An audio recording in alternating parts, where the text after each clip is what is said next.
Rose and Rob Bronstein founded Buckets Over Bullying after losing their 15-year-old son, Nate, to suicide. Their mission is to honor their son by heightening awareness of the dangers of cyberbullying. Rose and Rob join us now with more, and thank you for sharing because the anniversary just passed this past weekend. Correct. How have you managed to turn this pain into purpose? Through our advocacy, we're looking for change from an education perspective, a legislative perspective, and a legal perspective. So what we found right away is that parents are not educated on how dangerous social media has become to our children and how dangerous cyberbullying is. And so with that, we partnered with an organization out of California. They're called the Organization for Social Media Safety, and they provide in-school education to students, administrators, and to parents about dangers related to social media, specifically cyberbullying.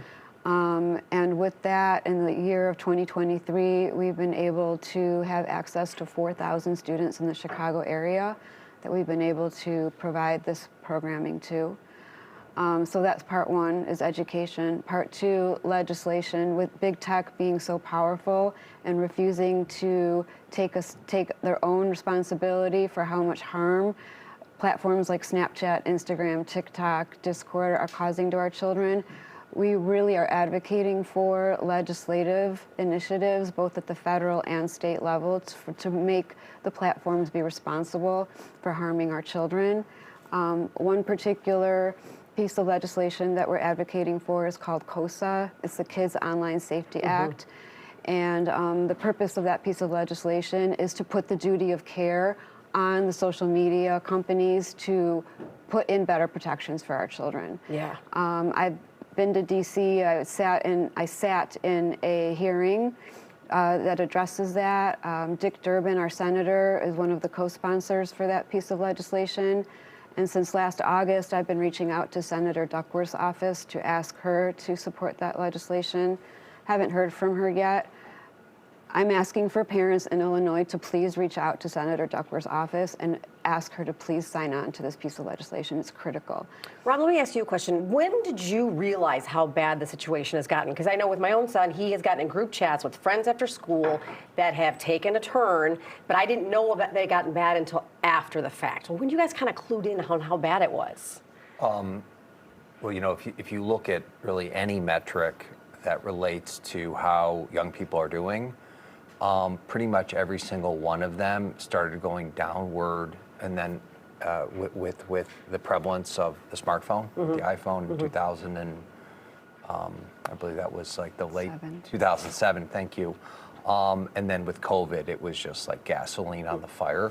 Whether you're talking about depression, or suicide, or drug abuse, or social isolation, pretty much everything can be related to the fact that our kids spend 6, 7, 8 hours a day. And it's also a misnomer to think that it's only on the phone, texting, or on social media. It's also gaming, which is really social media, and on and on.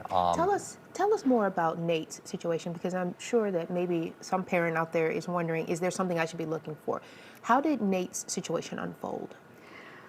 Well, Nate was a student at the Latin School of Chicago, and on his JV basketball text thread, there were 20 students on it, and he was being attacked because of, he was accused of showing loyalty to the other team's side, and they got upset with that. So they started threatening him, harassing him, telling him not to come back to school. And then another student started a Snapchat post where he was threatened with physical and deadly harm. And when he posted it, other students were grabbing that Snapchat post, reposting it, and adding more insults and more threats. And so it started to go viral. And what we do know is that it reached hundreds and hundreds of students, even outside of the Latin school. Kids were seeing it.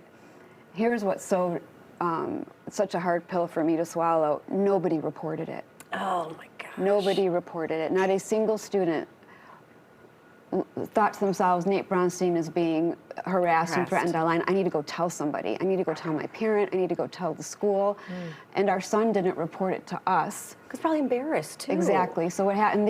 This happens all the time. When your child is being cyberbullied, most of the time they're so scared and feel so helpless, and they feel like if they go tell their own parent, what's the first thing a parent's going to do? I would have said, "Give me your phone. Right. Yes. Let me see what's going on." Yeah. Right. And in their mind, and I'm sure in his mind, which again I know he thought, if I tell my parents, the first thing my parents are going to do is take away Take my my phone. It's like a punishment. It's a punishment, Yes. and then they're going to call the school, and then they're going to call the parents, Embarrassed by the and I'm going to the be more kids. embarrassed and more humiliated, and then the kids are going to make fun of me more.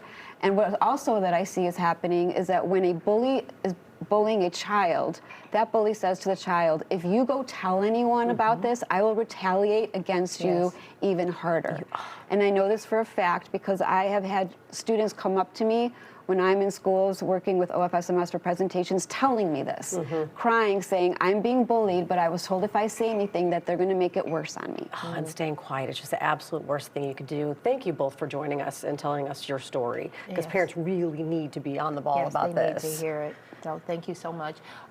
The information is Buckets Over Bullying. That's the social media handles, as well as the website bucketsoverbullying.org is where you can find more information, because you're offering courses where you can actually come out and talk to the kids about it.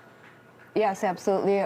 We would love for in 2024 to double the amount of students that we can reach through education. So if anyone would like social media safety education in their schools, please reach out to us through our website, and we can help you organize that for your school. Rosa Thank you Rob, so thank you for much. sharing the story with us. Thank you. Appreciate it. Thank you.